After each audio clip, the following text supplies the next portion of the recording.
Yo, what is up everybody? We are back with another banger. I finally fixed my audio problems, took quite a while. We are going to react to a new channel we haven't really seen in a while, or ever actually. Possible History. I began watching him back when he had like, what, 50k subs? He's the GOAT, man. He's pretty good. Perfect German. Bro, I should buy these. Do you dare me to buy them? I'm gonna buy my own mug. The Russian Empire was one of the largest nations in history, but in this video I want to Yep, explore... we're now going to go over what if everything went perfect for Russia.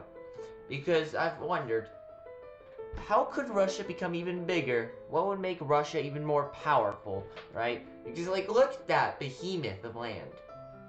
But remember, most of it is kind of like uninhabitable, so it would probably make sense to expand farther. And like, if you actually look at Russian territory in terms of like how useful it is, not as much. So expanding, I feel like would probably make sense for Russia, even though it's so massive. Or how we can alter Russian history between 1815 and 1914, seeing how we can build an even larger Russia from this time period. As always in this series, I don't think like Europe would ever let that happen, bro. Look at that. Like, just look at that alone. It already compares with most of Europe. I feel like even Spain, like all of these countries right here would like unite against Russia. If Russia were to ever take Istanbul and like all the Black Sea and the Balkans, like they just wouldn't let that happen. I feel like that would be something impossible. Even Norway, Sweden, just in fear of getting taken over, right? Because like, if they went through that little area through Stockholm, they could just take over Sweden and Norway, not even having to go through here. And like, if they take over Denmark, it's over, right? And then when you look down here, I feel like China and Japan, they would all team up. Russia could probably never be able to have that much power, but I want to see Russia do that. Like, that would be so cool. I will be focusing this video on the geopolitical ambitions of Russia and not worry too much about the internal development or politics of the nation. With that said, let's dive in. In the early decades following the Congress of Vienna, there isn't too much to change. Europe is recovering from the devastation of the Napoleonic Wars, and while Russia is dealing with some minor conflicts in the Caucasus and Central Asia, there's really not too much we can alter. The first major change we can make though is during the Egyptian-Ottoman Wars. Egypt was led by Muhammad Ali, who managed to trounce the Ottomans in a war, gaining control over the Levant. The second war, however, would see the Ottomans gain support from most of the European great powers, forcing the Egyptians to return everything east of the Sinai to the Ottomans. Here, I want to propose a change. In our timeline, France and Spain supported Egypt, while most of the other powers supported the Ottomans, allowing the great powers to overwhelm and strong-arm Egypt. If even just Russia supported Egypt instead, the threat of a war could likely result in a more compromised deal. Perhaps one where Egypt only loses Syria to reduce the threat of the Egyptians marching through Anatolia to Constantinople, ensuring a weaker Ottomans into the future. Yeah, with this, that's pretty clever. To another alternate conflict, an alternate Crimean. Because like conquering's not just about taking land, big country. It's just about strategic, geopolitical stuff going on, right? Like that move would make more sense of conquering. You don't just go, bam, what if they won, right? Like, it makes more sense now. I like that. It's, like, way more detailed. It's much better made, especially, like, if you're doing a, what-if scenario, kind of. You make it more like a story, which is pretty interesting. We now have a weaker Ottoman Empire, but that's not enough if the West does decide to stand up to the Russians. What we need for Russia to win this conflict is for the Austrians to support them.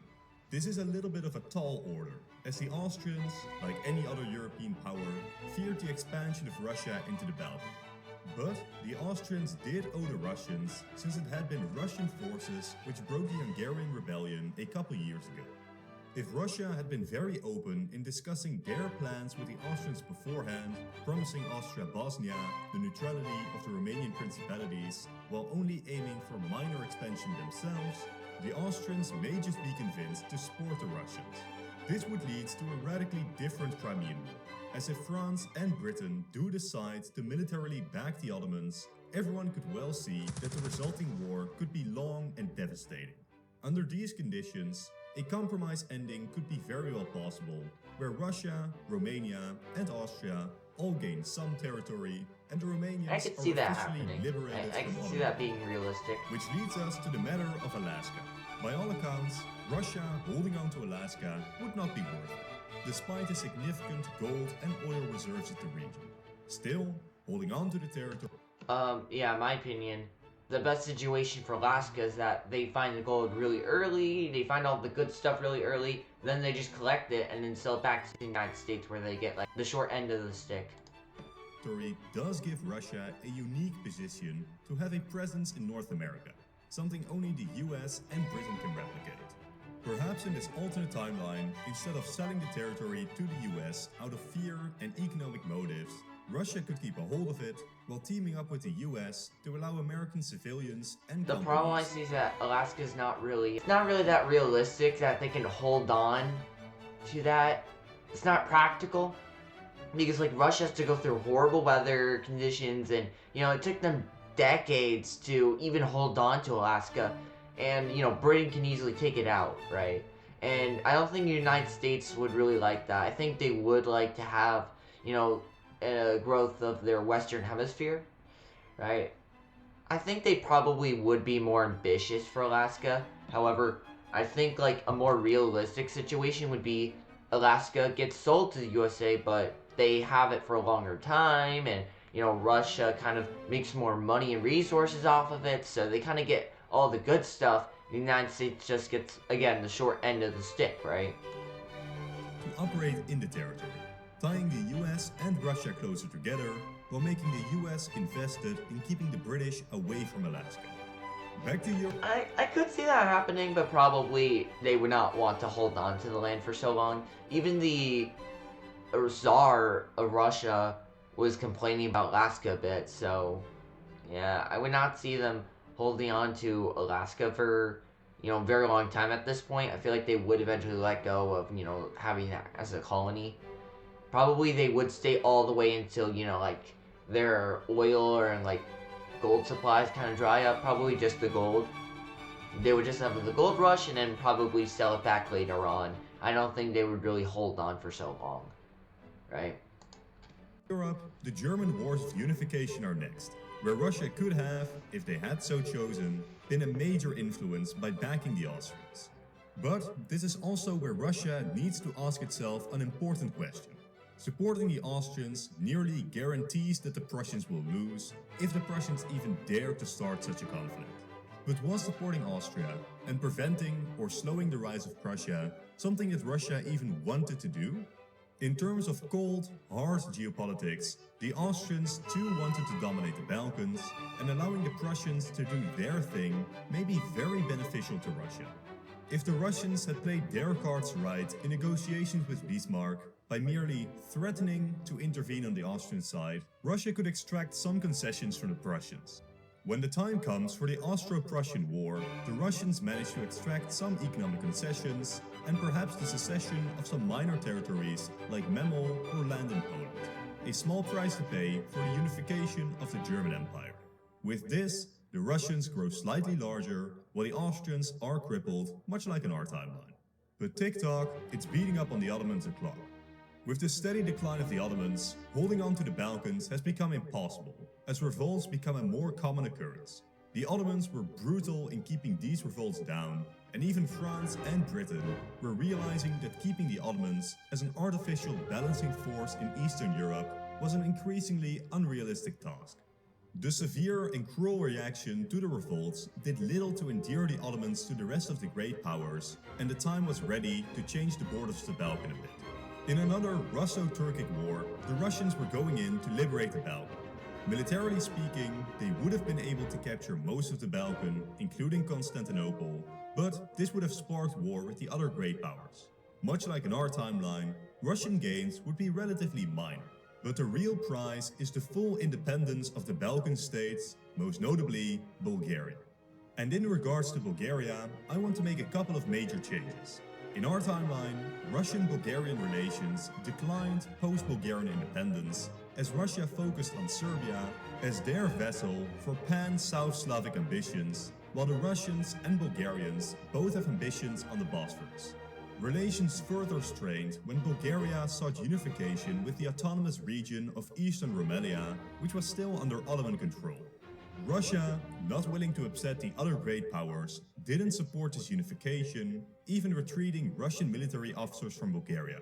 Something which became very painful when Serbia invaded Bulgaria, a war in which, again, the Russians did nothing to even diplomatically support Bulgarians. In this alternate timeline, I want the Russians to at least somewhat support. Reminds me of like an abused child. The mother Russia. Oh no. Bulgarians in their unification, with calls for support becoming louder when it became clear that the other great powers weren't going to stop it. From here, Russia would need to take on the, admittedly, difficult role of overseeing the relations between Bulgaria and Serbia, ensuring that the two South Slavic states become allies rather than rivals in the Balkan. That would be kind of difficult. That would be a little bit difficult, but I think the best way in getting that to actually happen is if they like teamed up against the Ottomans, so there's one situation, then kind of promising them their growth of land and all that, and you know, get Bulgaria their thing. I think the only problem would be like Bulgaria kind of wants land probably around here, right, with the Macedonia territory. I think you would have to make it more like a some kind of compromise deal between the two, because yeah, they're gonna rival, but even rivals can become friends. It's just really difficult to do. What's happening elsewhere? The scramble for Africa could have seen some Russian colonies if we really wanted to, but there's really no... I don't really think Russia would want colonies because, like, they're trying to focus on this whole thing. I don't think they would really want to concern themselves, especially with this scenario being with Alaska. Like, they already have a colony that's super far away and hard to control. They probably wouldn't want any colonies at that point. You know, more land doesn't really always help them out. They probably would want to focus more on their eastern front because, like, look at that. Bro, I would focus on that other than, you know, rather than getting colonies, which would take way longer, you know, way more money to, you know, focus on and all that kind of stuff. That would be way too hard. No point for Russia to get involved. Let's say Russia does secure some colonies, they simply don't have any good naval routes to these colonies, and they simply would not have been worth the effort. Yeah, over in Central Asia, Russia has managed to conquer pretty much everything they could, only stopping at Iran and Afghanistan. With the Russo-British... Oh yeah, with the great... was it... It was like a chess game, the Great Plan or something. As well as other great power fears towards the Russians, something like this was pretty much the best that Russia could hope for. We could adjust the borders slightly, but the conquest of Afghanistan or Iran would be extremely difficult by itself, even if Britain wasn't watching carefully to ensure the safety of British India. Meanwhile, the decline of China has seen Russia force concessions in Manchuria, annexing the outer regions, while gaining a sphere over the inner regions, as well as a lease over Port Arthur. Which is something they really wanted since it contained a lot of warm water and like good resources to help out. If they got more water for everybody, that would actually really benefit Russia, making it more richer and getting people up in productivity, which would, you know, stimulate the economy into something much, much bigger. Which Russia had that opportunity. Man, Russia had such a great opportunity. Too bad communism kind of like took over and destroyed their country. They could have became a very powerful nation off of this eastern territory of theirs. Korea, then, Russia hadn't necessarily created a puppet regime, but Korea was clearly in the Russian sphere of influence. But everything changed when Japan attacked. An invasion of Korea put the peninsula under Japanese control as the Japanese continued on into Manchuria. As a result of this Russo-Japanese war, Russia would lose southern Sakhalin, Port Arthur, their influence over Korea, and even their influence over inner Manchuria, while the defeat rocked the Russian political stability to its core. But it didn't have to be this way. This was an all or nothing. Russia could have easily won, bro. By the end of the war, like, I know the difficulty, but they would have been like earlier prepared, got a bunch of troops rolling through. You know, Japan was probably could have conceded a bit. Probably they would not, you know, their whole culture and idea back then was, no surrender whatsoever. Probably a much more better peace concession with like South Korea, I think would be much more understandable to Japan. Probably promising them, much more somewhere around here than, going up north. Matter of who would blink first. The Russians were rushing reinforcements east, but thanks to an untimely revolution, these reinforcements would never arrive. Russia had blinked first. But Japan wasn't in a perfect situation either. Yeah. The Japanese had racked up immense amounts of debt to pay for this conflict. Russia wasn't doing perfectly economically either, but the Japanese were simply running out of cash. Should the Russians have performed better at the start of the war, while Nicholas II responds better to the revolutionaries, perhaps with concessions to them, I don't consider it an impossibility that the Russians could have won this war with better preparation, allowing Russia to keep their position in East Asia intact. Back to Europe. Remember though, Japan's a country that just doesn't surrender. Their whole idea was, that I don't know if they had as much with the national superiority with them, because beating Russia was like a big thing for them, right? Kind of kept that going, and they took China, that kept on going, and then they kind of had a giant amount of pride. I think even from that time, they still probably would have that don't surrender kind of idea and thinking. So most likely, I don't see Russia being able to gain that much land without Japan really becoming an ass, to say. I probably would expect them to have a little bit, maybe South Korea. I don't really think Russia, I don't think Russia would find it worth it to try and conquer all of the Korean territory just because Japan would just not surrender and they couldn't really conquer Japan. That's kind of how I see it, but then again, I don't know how, Japan running out of money probably also kind of makes them less of a threat, so I could see that happening. I just think it might be less likely. That's just my own opinion, though. You can tell me in the comments if you agree or disagree with my ideas.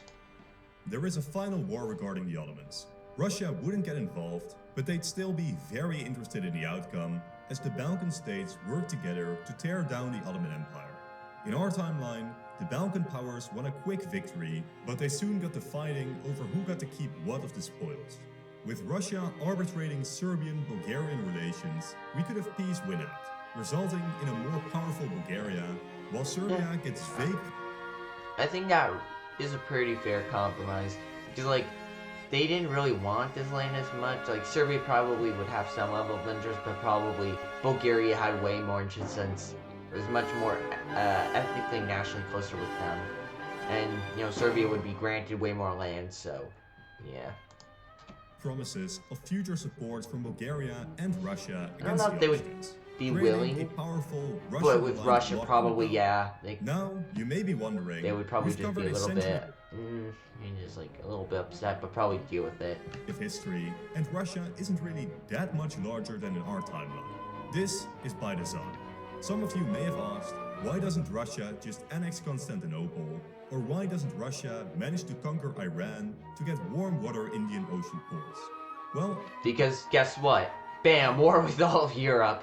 They cannot afford that. You could just say, oh, conquer Germany, oh, conquer Sweden, oh, conquer Austria. But then guess what? You got to deal with Belgium, Netherlands, Luxembourg, France, Britain, Italy, Spain, Portugal probably join in, Denmark.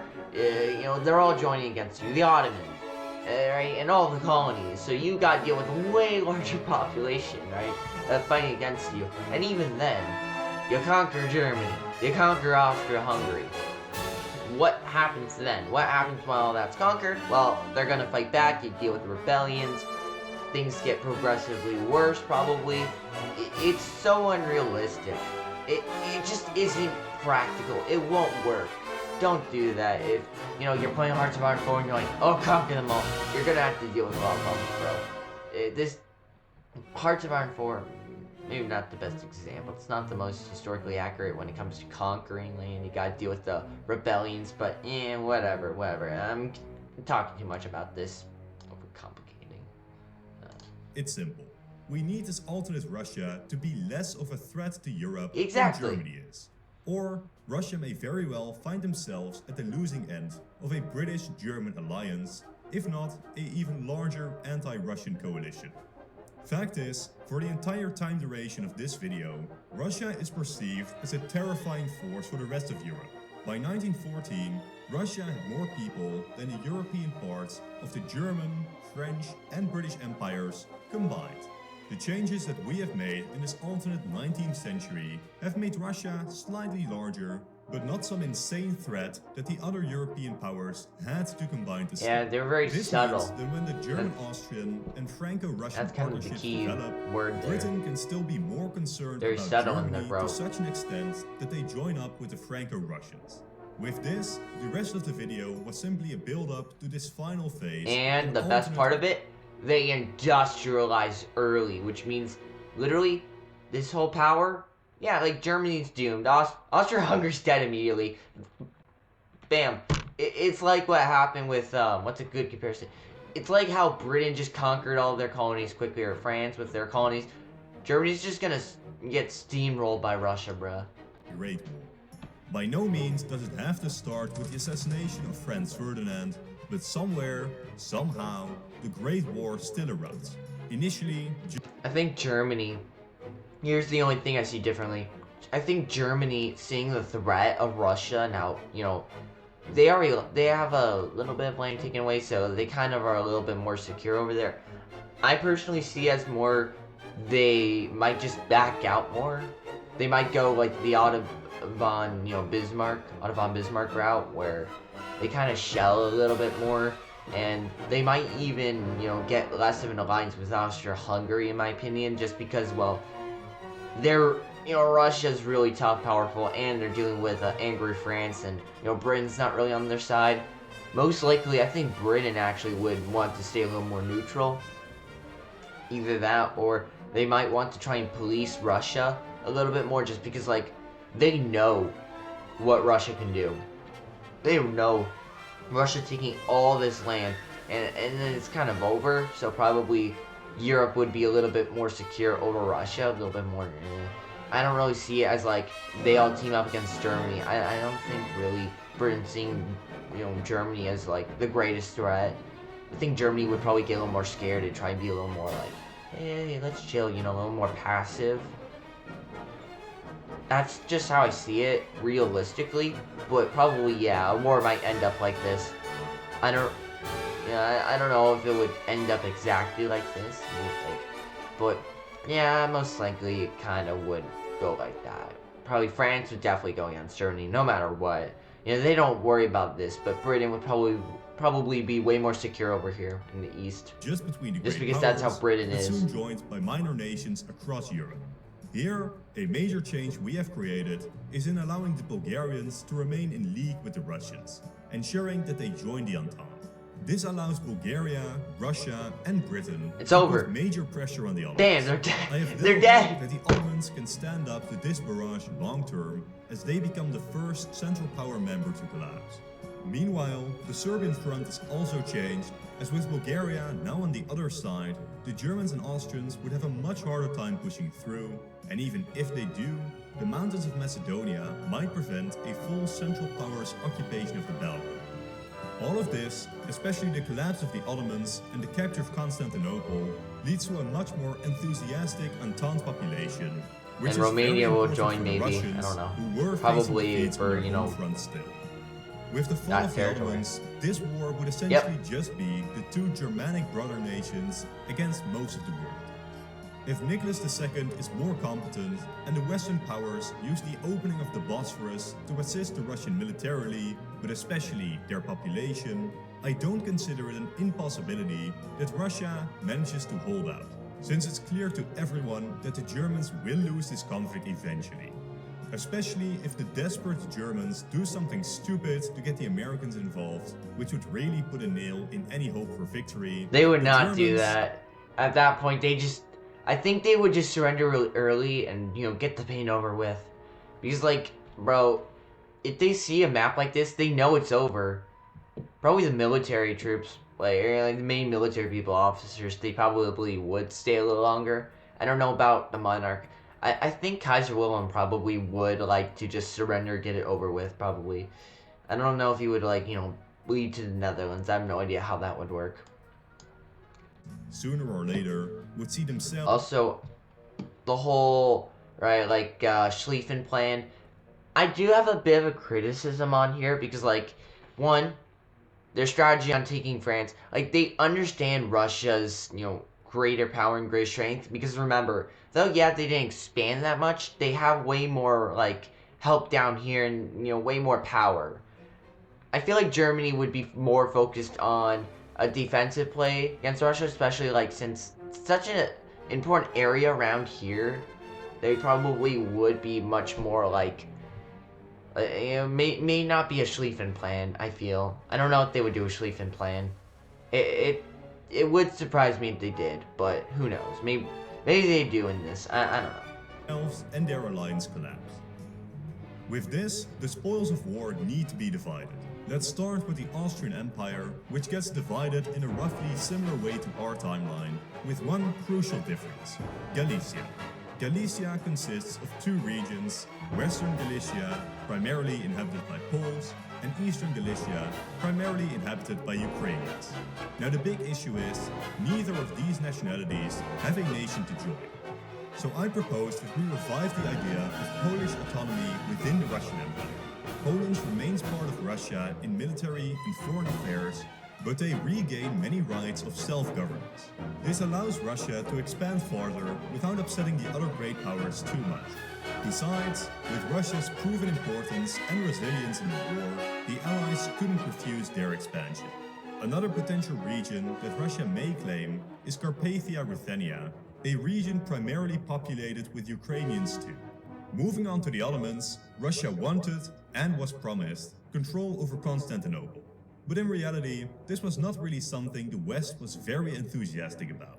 Perhaps a compromise could see the region fall under Bulgarian control instead, I do see that happening more likely, but probably they understand that, like, Bulgaria works with Russia. Most likely they probably would like the other half, like, keep it like that kind of way. I don't know if Bulgaria would get the full thing. Giving Russia more influence, but not full control. In the east, Russia seizes areas of Armenia too, and with Russia involved, I have no hope for Turkey to win their war of independence as they get carved up by their opponents. Finally, we take a look at Germany, which loses much lands to the Russians and Poles. Though, with Poland part of Russia's empire, it is less important for Danzig to be ceded to Poland, resulting in a still unified European German territory, though it now looks terrible. Finishing with the western change of territory, I will conclude the scenario here. Russia is the great Eastern European behemoth, the champion of Pan-Slavism. Still, not all is well. Russia is still underdeveloped compared to Western Europe, and the future... Nah, they would have industrialized more.